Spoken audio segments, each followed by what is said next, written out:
Right, I think it's time to get started. We've got um, some really good stuff to go through today, so hopefully we'll get through and give you some really useful information. And what I would really encourage is in your webinar, the Zoom webinar screen, you should be able to ask questions. So at any point, we really want you to ask questions. So I will be monitoring the questions, and there's a chat area as well.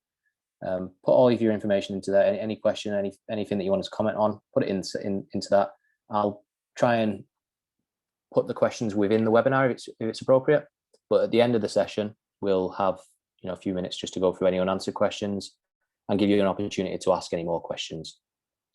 So today we're going to be talking about fundraising for sports clubs, all things fundraising. We've got some really knowledgeable and exciting things to show you. So I'm joined by John McMullen, who is the National Clubs Manager at the RFL.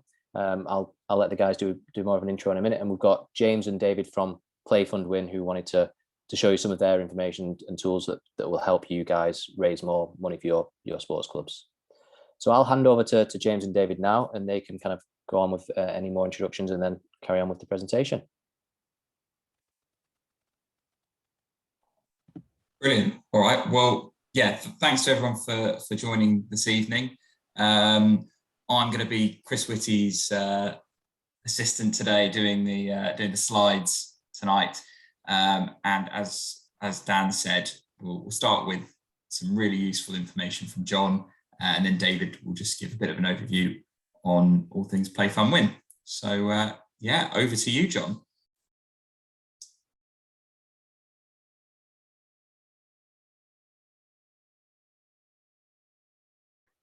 Thank you very much. Yeah, I was just making sure I did unmute myself before I started to talk. Good evening, everybody, and thanks for joining us here. Live from Chorley Panthers Rugby League Club, where physical activity and games are taking place.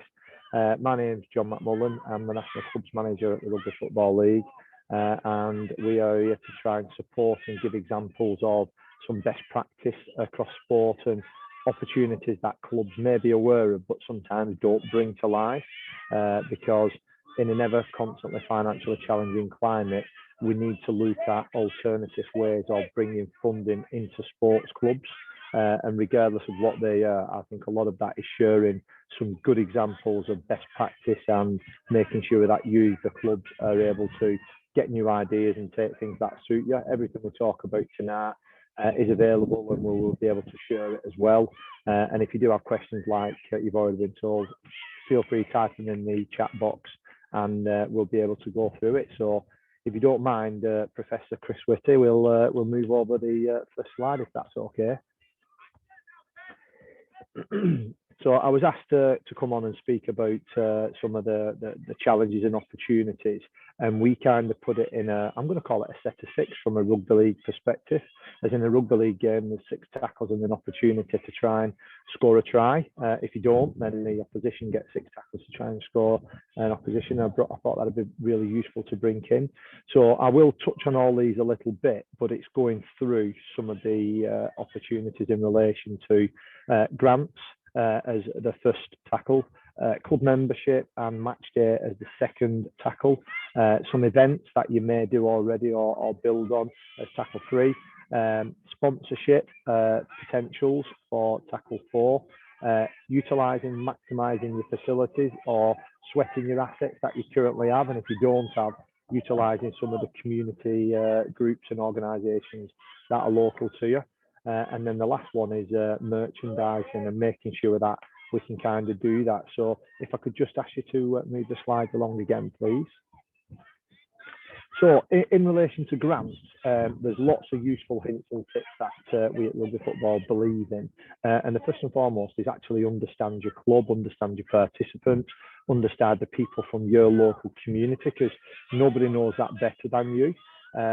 And one of the things in relation to securing funding grants, whether they be from Sport England with a number of funding pots open at this moment, like the Queen's Jubilee, small grants, there's opportunities to work with your councils around local tax relief, opportunity to secure gift aid on things with how your organisation or your community sports club is actually set up as a limited company, or if it's set up as a sports club. There's lots of different things we can do. And what I wanted to go through in this first section is not just around the grant, it's about actually knowing your club, understanding who you were, where you were, who your local community is, including your schools, your partners, the partnerships that sit around outside of that. And actually, once you understand yourselves better and what you want to achieve, you'll be able to then look at working with other partners in relation to specific grant funding that may be Brighter Borough's local council funds. You've been made aware of other opportunities in relation to any developments locally that is taking place from your community areas, and that's how you find out about them. And then obviously there's a number of websites, and one of the ones that we came across working with Dan way back when, and James and David a lot closer, is bringing in alternate revenue funds from the game for the game. So Play Fun Win was a fantastic opportunity by a follow-up and a great organisation that is looking to make sure that they're putting community clubs at the heart of the sports and organisation. And in doing that, we built up this relationship, and in the first 12 months of it, managed to secure over £30,000 for community sports clubs in relation to the grants available. And I know David will talk about that a little bit later, so I'll not steal his thunder with that. But then you've got other funding opportunities like crowdfunding, where you can do that, just giving pages, and lots of different things around what you can actually focus on around capital or generating.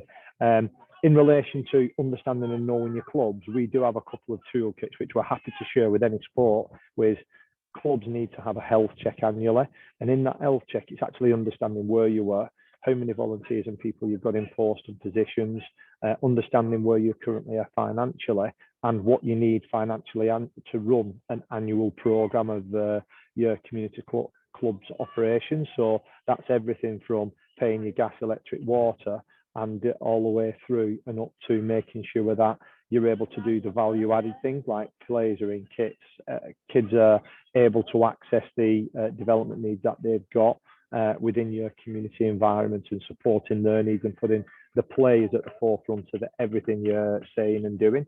So what I'll do now, I'll move on from that section, but did we have any questions coming in that period as I saw something flash up before I move on to membership and match day? Someone was just asking if the webinar was going to be recorded, because they have to run off. So I've just told them that it is going to be recorded. And so for anyone who's wanting to see the slides, see more information, pass this on to anybody else at the club, we'll send this out in the next 24 hours or so. So you'll be able to pass it on to whoever you need to. Thank you. So if we could move on to our next slide in relation to match day and membership. So for me, this is about bringing to life examples of what takes place, and this is not a case of the same glove fits every hand, and you've got to find the right membership program for your club and your community, because everywhere is slightly different on how they want to do it. There's no right or wrong way, but first and foremost, can I say, having a membership policy in place and having something that's suitable for your ages and stages of development of players, volunteers and the club is absolutely fundamentally key to how and what you do with that. And that's making sure that in organising your club's memberships, that everybody should be able to access the facilities and the environment you've got, whether that be somebody from a community group that's not able to pay and participate. We in Rugby League believe that everybody should have the opportunity, regardless of the community that you brought up in or the environment you find yourself in. We strive to make sure that we're as inclusive as possible at what we do, and then we work out things around that. But that's understanding your club ethos and mentalities, having that policy in place. From that perspective, it's understanding subs and donations. So from our perspective, players subs annually, or players membership, or players donations, which some clubs deem them, is making sure that you're able to understand what clubs and how they would do it. And the biggest piece of advice I would give most community clubs on this day and age is, as much as you can, go automated to make sure that it's direct debits. And that said, in line with what I just referenced before about understanding and knowing your communities, if you've got people and participants within your communities that don't do things online, that you have the flexibility to do multiple ways, which is going to be in the best interest of your club longer term. And setting something up that is going to ensure that you're able to each year run at a cost, and that's understanding that first part about knowing and understanding your club on what it costs annually to run and operate, as it's really difficult to start up from operating a team where you turn up and play on a pitch in relation to running a multi-million-pound clubhouse, which I know the variance in sport does span across. I think the other side of generating crowds is actually understanding your local community and knowing the audience that you're going to be targeting, whether that be parents or the friends and family and people that are around. And I think it's, if you're doing that, making sure that you fully appreciate some of the events and activities that take place now. And in doing that, it's making sure that you're able to fit in to the community's calendar and not just do a rugby league calendar or a community sports club calendar.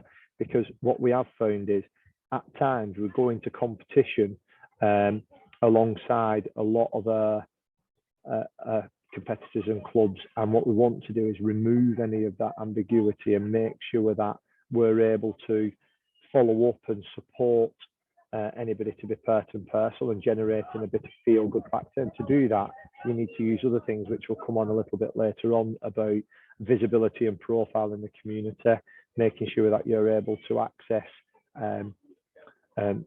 social media by events that are coming up and generate that feel good factor, get people talking about what's coming up, so your schedules and your activities on an annual program that people can see and it's visible, and you can put it out there in the community, and then making sure that you're providing what the local community wants, because it is community sports club. One of the things that we need to make sure we get right is how we can make it themed events, making sure that you're able to support the activities in relation to match day activity. So are you going to have retail activity there? Are you going to be drinking water? Are people going to non-alcoholic beverages? Is it hot? Is it a cold day, so you need hot drinks? Is it a warm day, so you're going to need cold drinks, ice, etc.? There's lots of different potentials in how you can kind of drive what your match day looks like. I'm here at a community sports club tonight, and the first thing you do is you're sitting outside, is you purchase yourself a nice coffee and make sure that you can get the products and merchandising that's available on the days as well. So behind me, a lot of things that take place are linked back to the local community. Over here in Chorley, they're currently selling T-shirts which have the club logo and badge on. They're doing that in line with a local charity for people that are wearing,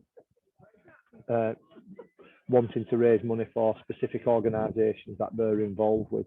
So it's just a case of moving forward that. So I think that's the end of the products and merchandising, whether that be match day programs, whether that be scarves, flags, anything that can relate to it, as well as having the players available, because they all love turning up in the same kits and making sure that they're matching, etc., as a potential opportunity.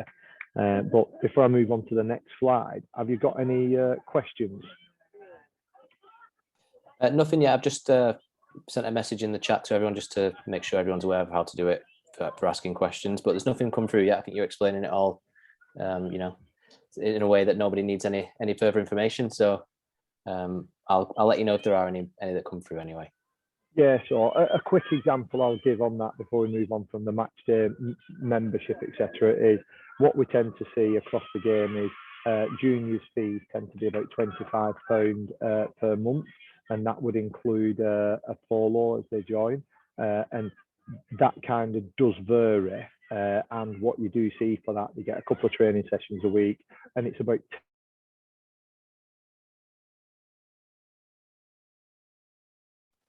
Oh, looks like John's connection's just dropped a little bit, I think, hasn't it? Okay. Hopefully he'll come back in a second. Yeah, I This is don't know if you'll be the, aware. Oh, yeah. there we go. Johnny there? This is the beauty of, this is proper grassroots style this now, isn't it? This is, Can't trust technology, clearly. yeah, exactly. Let's see if he comes back. Just wait 1 second. Then if not, it might be one that we maybe move on to the Play Fund Win stuff and get John to finish up where he was at when he comes back. Does that sound good? Yeah, I think that makes sense. I think he's just dropped out, so maybe he'll try and jump back in. But rejoin. Give him a second, and if not, we'll jump in. Yeah.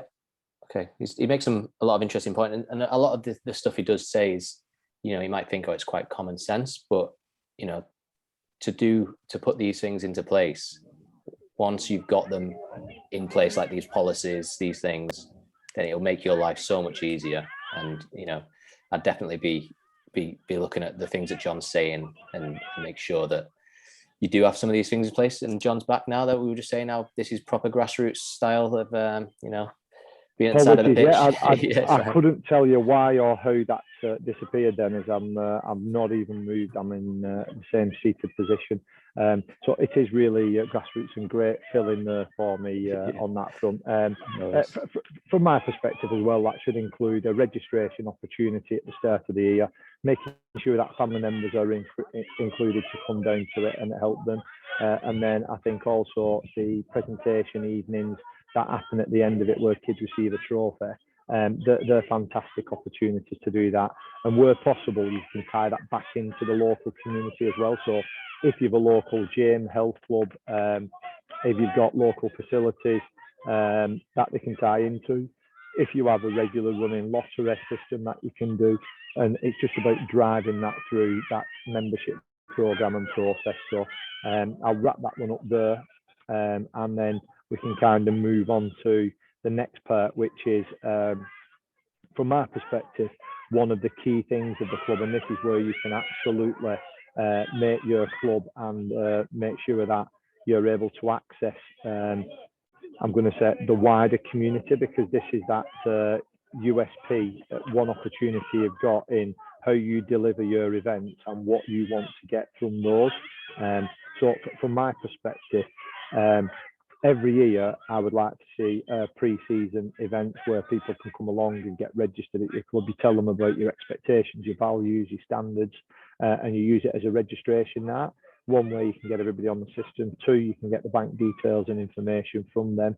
And then, where possible, you start to build the season towards playing fixtures and generating something about the first fixture of the season. Make it a special day for everybody, whether that be your under-7s first ever game, or whether it's your first team playing against a local derby. And that's where having that conversation with your community leagues and organisations, you've got them opportunities to do that. So it's making sure that you can drive and participate in that. And all volunteers should be able to make sure.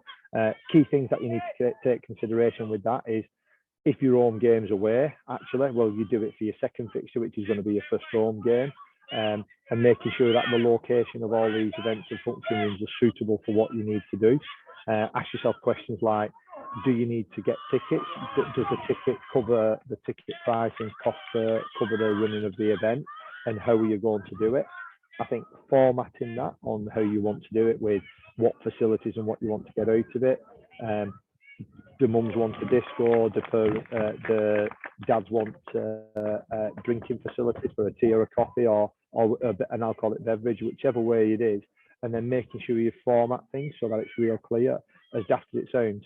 Arrival time, what time the food will be served, what you're going to be doing with season highlights at a season event, any speeches that are provided and what equipment you need for that, speakers, photographers, video in it, and then quick gateways to win money or give awards out to it is like having heads and tails and an opportunity to raise some funding on the night, maybe auction off or raffle off a few prizes, whether that be a signed player's shirt or whether that be tickets to a fixture or a function in the future.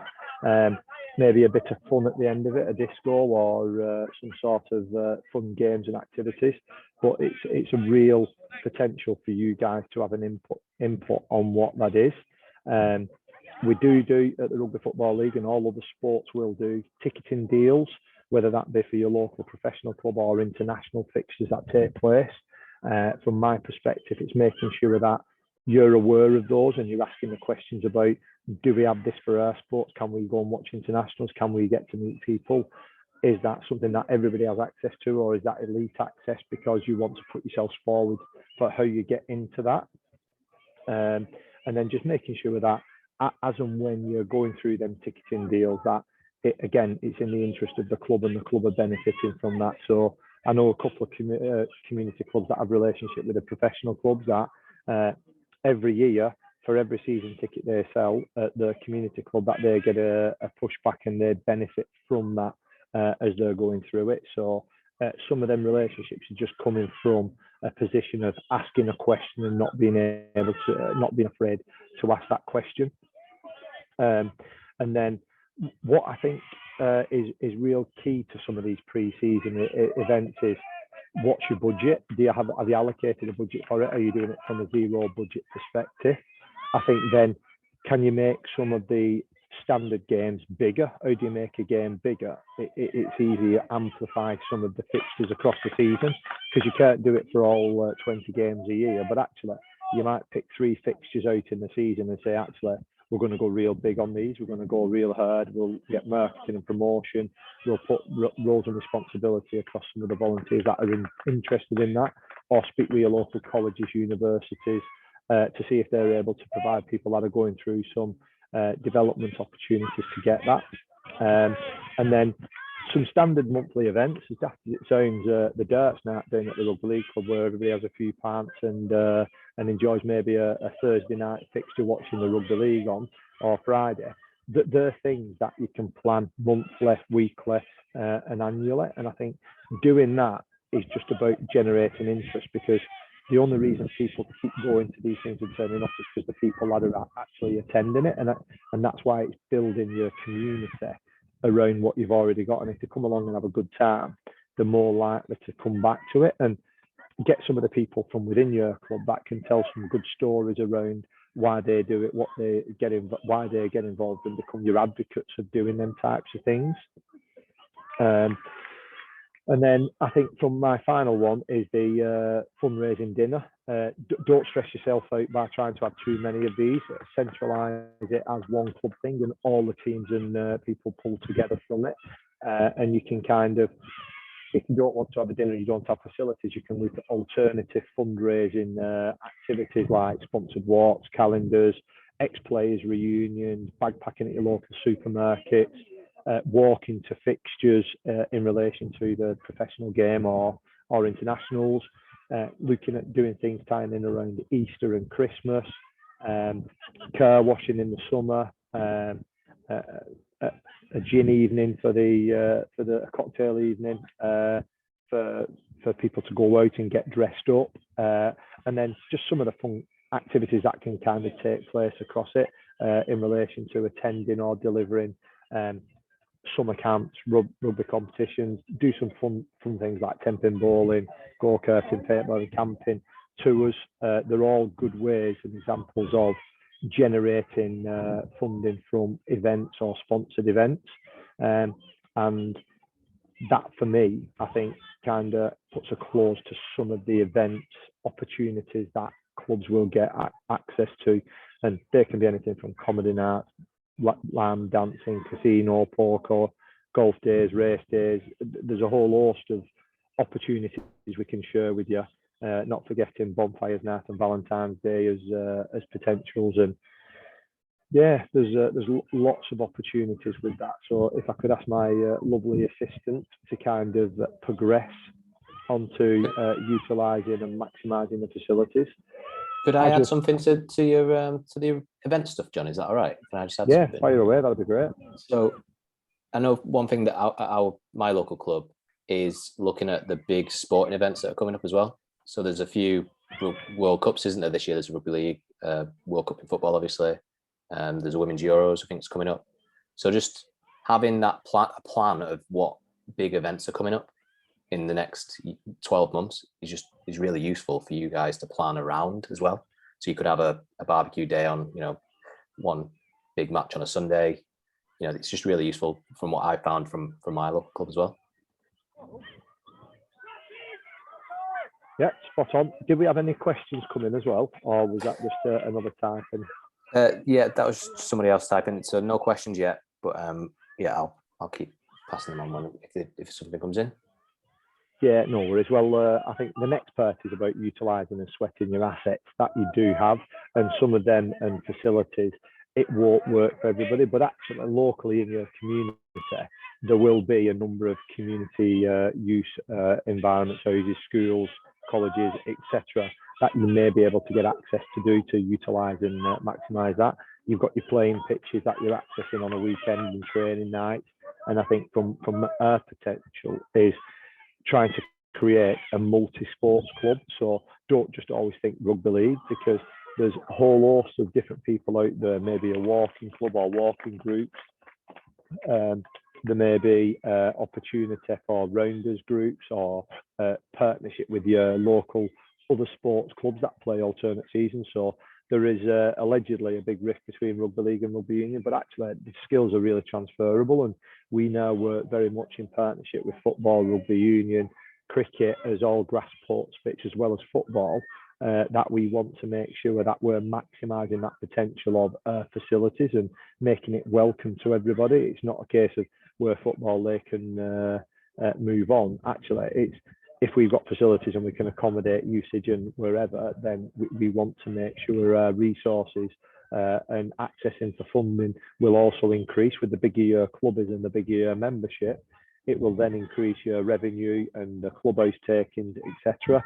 And there's no one correct way of doing that, but actually by making sure that you can have not only rugby league events, you're opening yourself up to a whole race, an whole range of alternative events.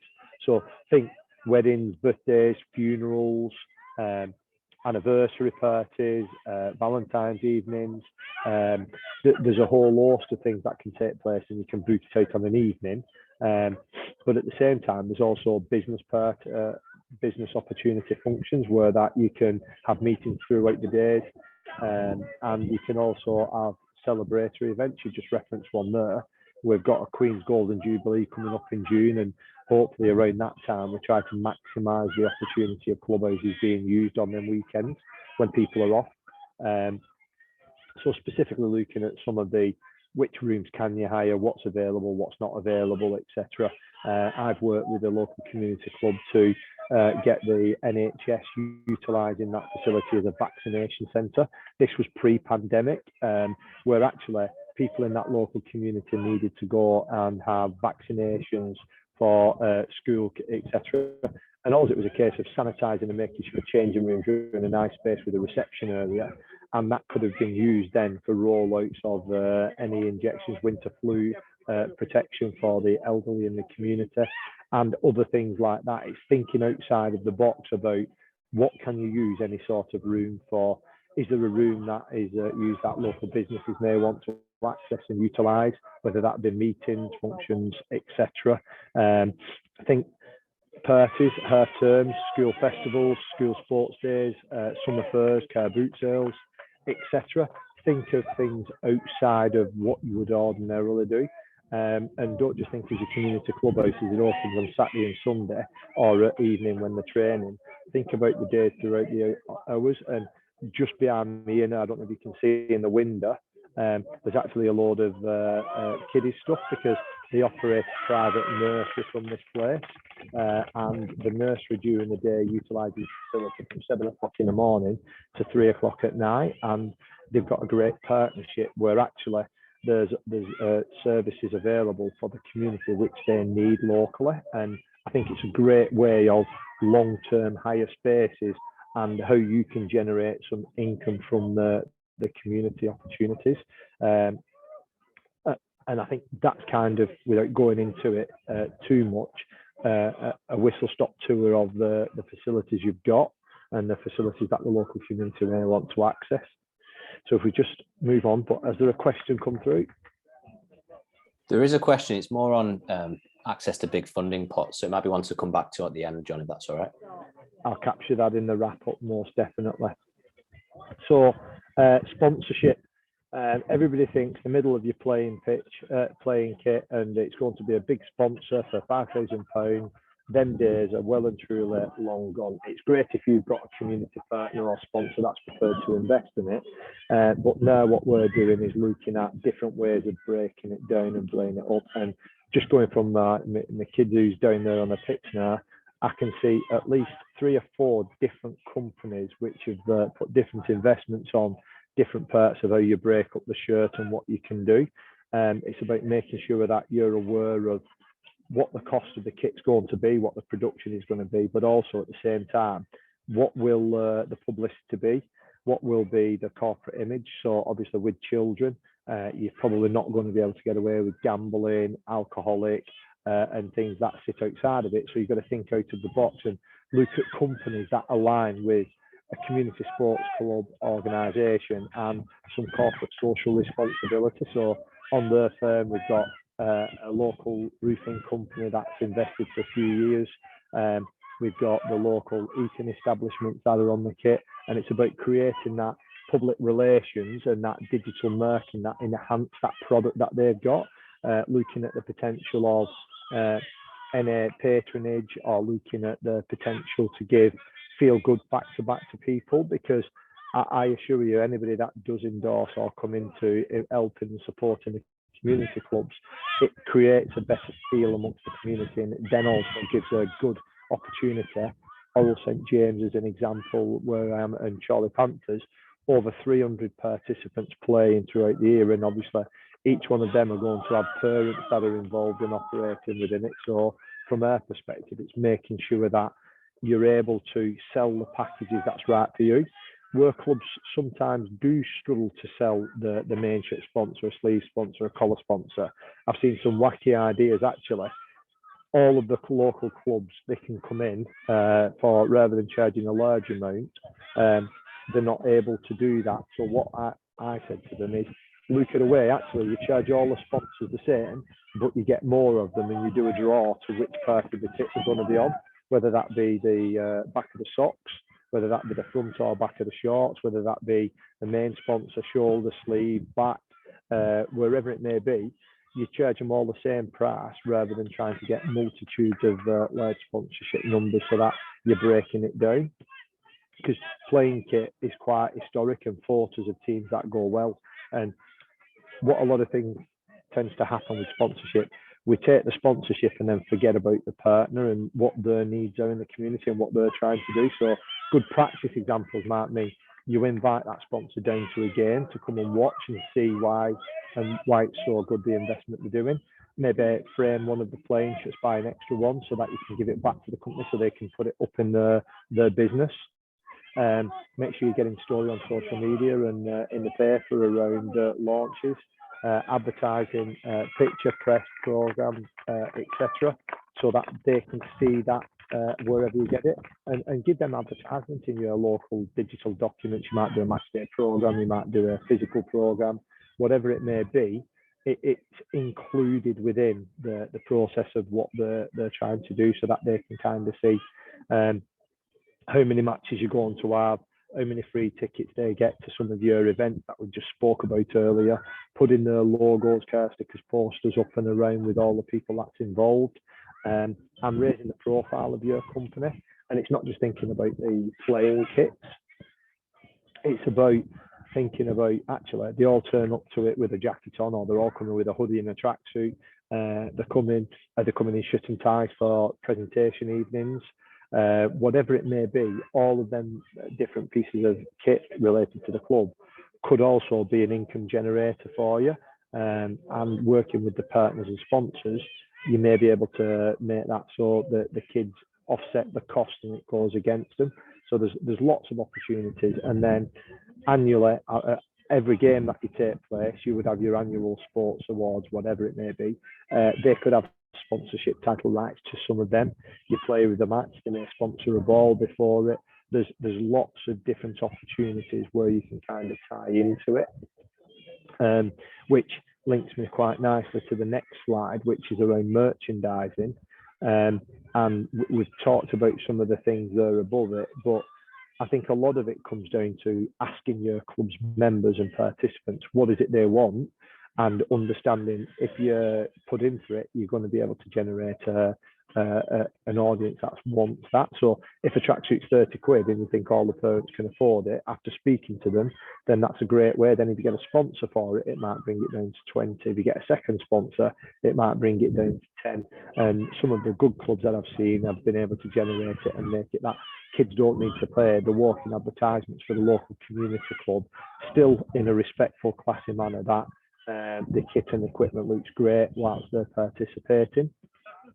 And any of the t-shirts, if you get a partnership with a shirt provider or a kit provider, that actually they can sell them at you at a reduced rate because the volumes you're going to be buying. And just for saying sake, if you can get the shirts at retail at £30, they sell them to you for £28, and then you can have the £2 per sale or retail. That money soon adds up and makes a profit for the community club, which, thinking about it now, the different ranges and catalogues I can see, there's plain jerseys, there's gilets, there's polos, t-shirts, training kit wear, shirts, ties, fleeces, coats, tracksuit hats, beanies, there's gloves, a whole host of things. And I think it's about proactive sales as well. So get a catalogue and a list and an order, and then before you purchase them, you make sure that you're able to find out that you're going to have it. So have an order or an online shop. Some of the companies now are working with us to be able to do.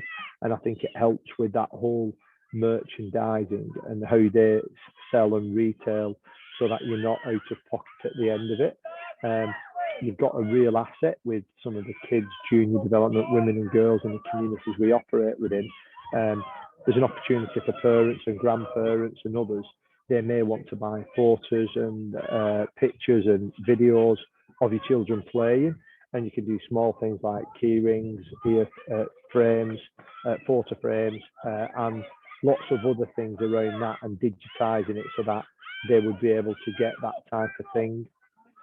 And then the final part I would say on that is making sure that it adds value to what your club's about, and it gives you the retail that you need to make sure that you're able to live up to the expectations of the numbers you're going to be needed. And it's far better to sell out and have none left than be left with a load of stock and sale in the time that you're doing it. So I think from my perspective, that's merchandising in a small sense, not forgetting any branded mugs, cups, smellies that you can put in people's cars, or my dad is a supporter of my rugby team with the names on the back of it, etc. There's lots of things, and for me, it's that standard. If you could move to the next slide, which is about making sure that good early planning will ensure that everybody's working towards sufficient time, sufficient understanding of what's required, and making sure you're progressing to what you need to cost and deliver towards. For me, it's about picking out the ones out of today we spoke about that are right for your club, and deliver fewer of them well, rather than overstretching yourself and spreading yourself too thin, is my biggest piece of advice. Record and utilise and grow your club, but also make sure you keep a database of it as and when people update their addresses and when they update the phone numbers, things like that. The club needs to make sure that you are communicating with everybody on a regular basis, so that you're growing together and their understanding of what you're doing, why you're doing it, and where you're doing it. Where you can, set the club budget allocation on what you're doing to make sure you're not going to overspend and you're staying within the income streams and investment you're going to get, and always try to finish so that you're spending less than you actually bring in. So is a good starting point. And then think about and consider the marketing. And when I say marketing, it's actually, what is it you want people to talk about your club? What is it you want them to do? What is it that's going to draw the community out to support you, to put the opportunities? So the health, the well-being, the physical and the mental support that the kids get at the community club is invaluable. Along with the standards that we have, it's around supporting the coaches, it's a player-centred sport, it's family-centric, etc. And it's a good environment to come up and learn and give you good values for life, which is the USP, unique selling point, sorry. And then the final part is the kind of partnership. Wanted to finish with the partnership that we have with Play, Fun, Win, as that's been embraced through the COVID period into delivering it in year one, bringing £30,000 of investment into our sport. This year we're targeting and working hard towards trying to secure £100,000 worth of support by continuing to do all the things we've just said out there, being visible and profile around it.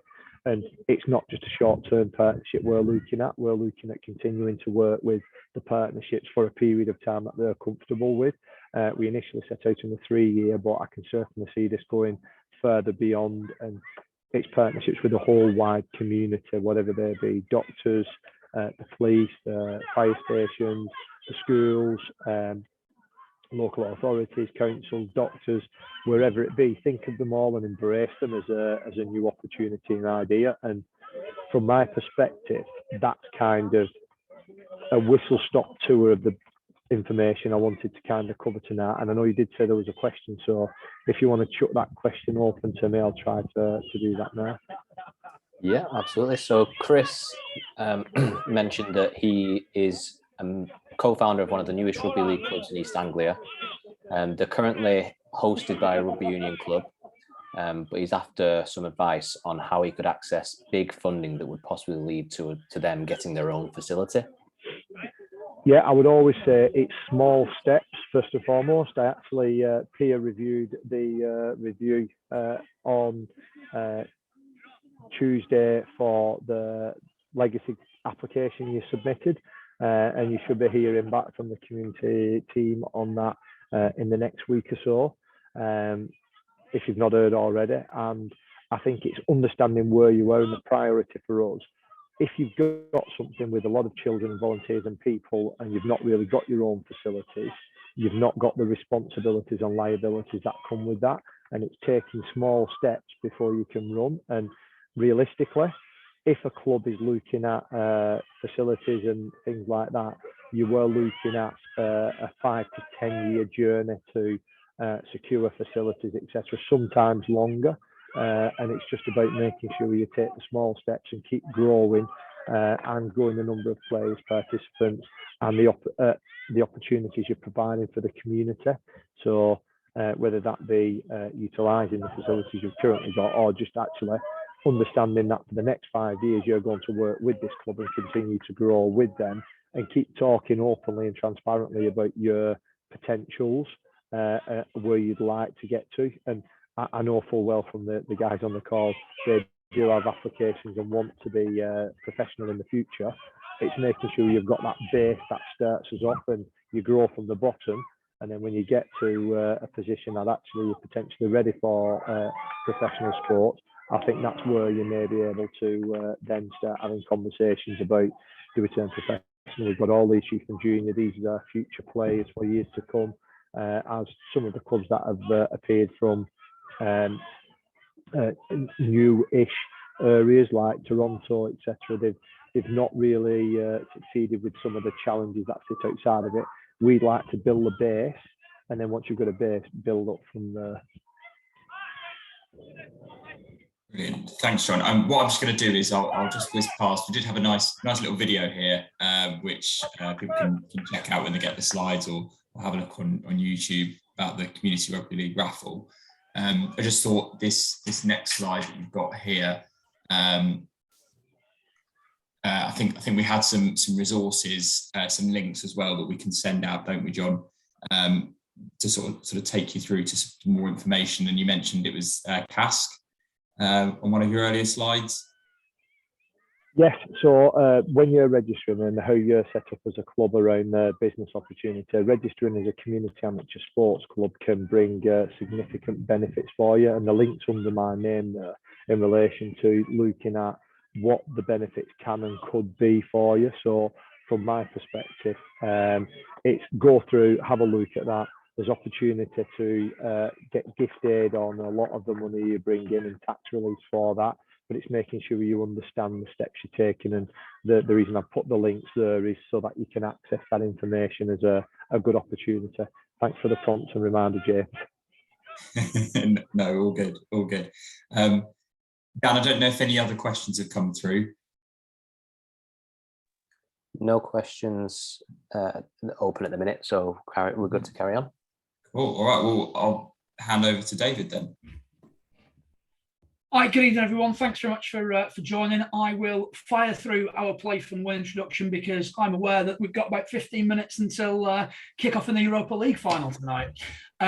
Play Fun Win have partnered up with the RFL on a community rugby league draw, as John has spoken about. Last year, in the first year we did it, over 130 community rugby league clubs benefited. This year we want to get well over 200. There are people that are in this call that are already part of it and that we are already dealing with to help support with marketing help. However, that's already an ongoing draw. So to give you a little bit about Play Fun Win, Play Fun Win was set up just over 2 years ago by 3 friends, all of whom had worked in sport, all of whom had worked at every level from Sunday League to Champions League, and wanted to revolutionise, especially through COVID, the premise of cash draws and turn it into a fully digital fundraising platform. So we've grown the team in the last 2 years, and there are now 14 of us working from both a Manchester head office and remote offices around the country. What we do is we work with clubs, individuals, charities, good causes, to provide them with draws.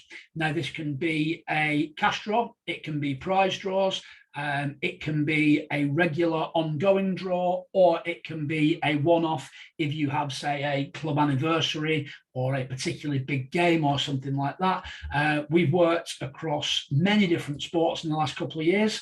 Why clubs choose to work with us? My background is sports. I was head of commercial at Oldham Athletic, Tranmere Rovers, commercial manager at Huddersfield Town, but I also sat on the board of Oldham Athletics Community Foundation, and I sit on the board of a North West Counties football club. So kind of get it from all levels, and coming out of COVID, we know how important it is for clubs to raise money. So we decided to make it as simple as we possibly could. And the reasons that clubs use us is that we don't charge anybody any upfront cost. We're fully transparent about our fee. We charge a 15% fee that is deducted at source. For that, you get all the payment processing, all the cash handling, all the licensing and regulation that you could ever need, all the compliance. You get your web page, you get a bespoke web page, you get a full marketing toolkit that James and his team provide that can be tailored and bespoke to your club. We provided everything from the likes of posters to go up in clubhouses, to table talkers, to hospitality, program advertising. We even took a perimeter board for an FA Cup game last year that was on round 1 on the BBC's television coverage, and people actually scanned it through the TV. So anything like that, we love getting involved with. We're fully licensed, be that through the Gambling Commission, through the Lotteries Commission.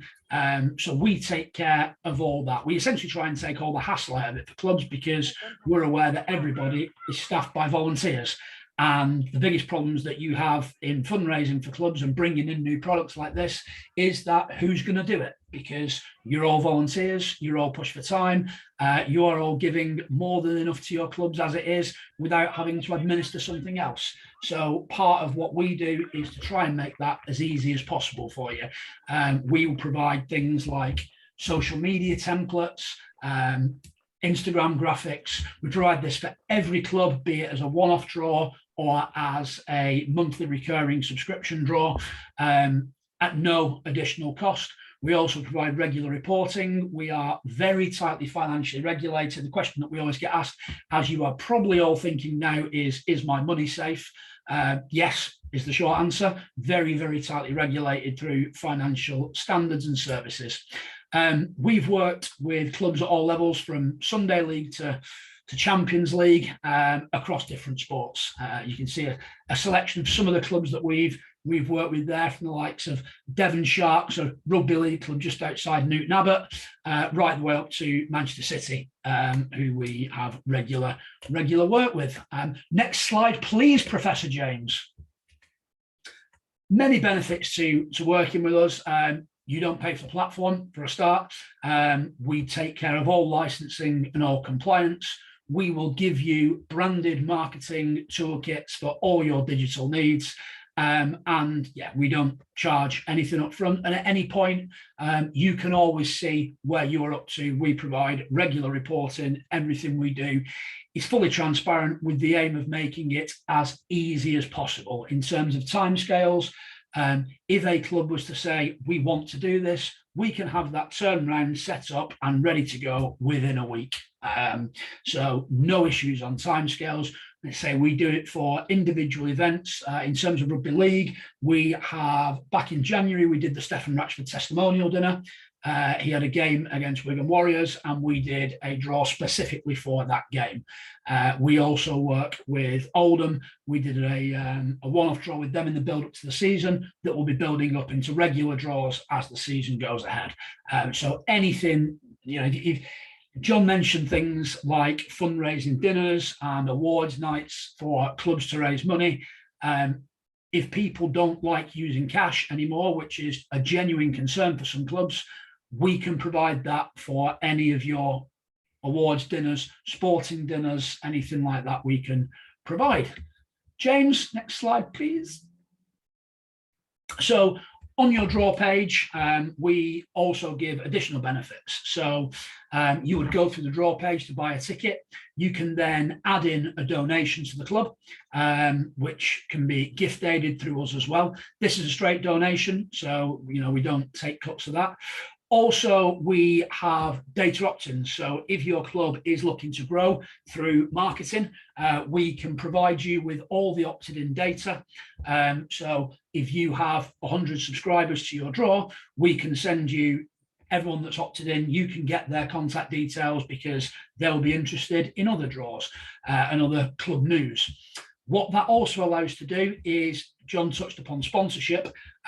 You can use this data in order to get a draw sponsor, and you're then going directly into subscribers' mailboxes. We can work with you to help get sponsors and to work with you on sponsorship packages for the draw. Be that we have one company, we have one club that we work with, and one of the prizes they put up every month, they have a cash prize for the winner, and their second prize is that a local restaurant, who is one of their club sponsors, donates a meal for 2 every month.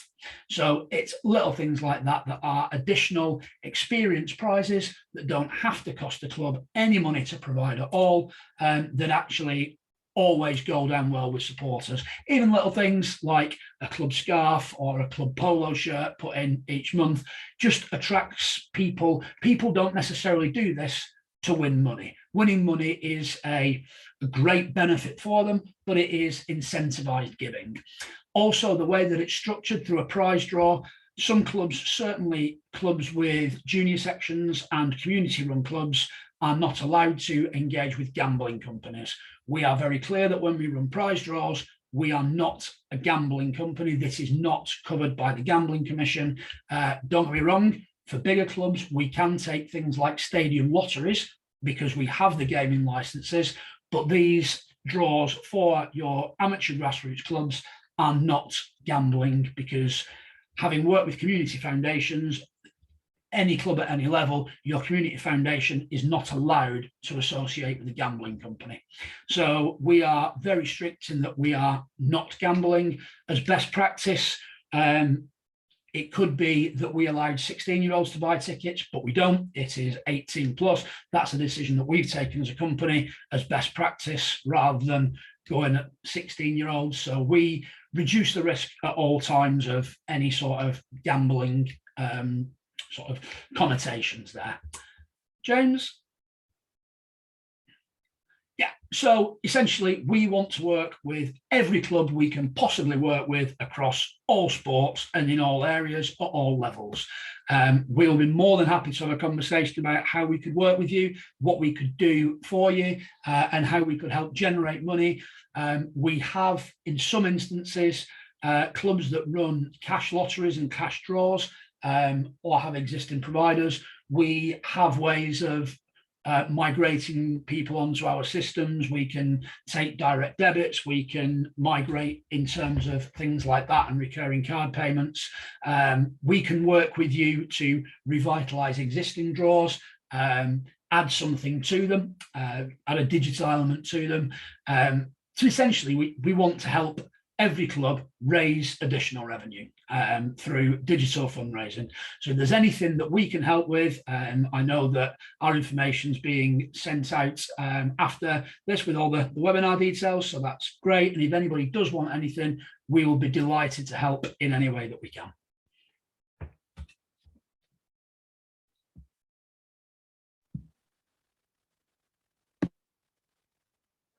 Great. Is that the end of the webinar for the guys? Yeah, There's not I think we've run out of slides now. Awesome.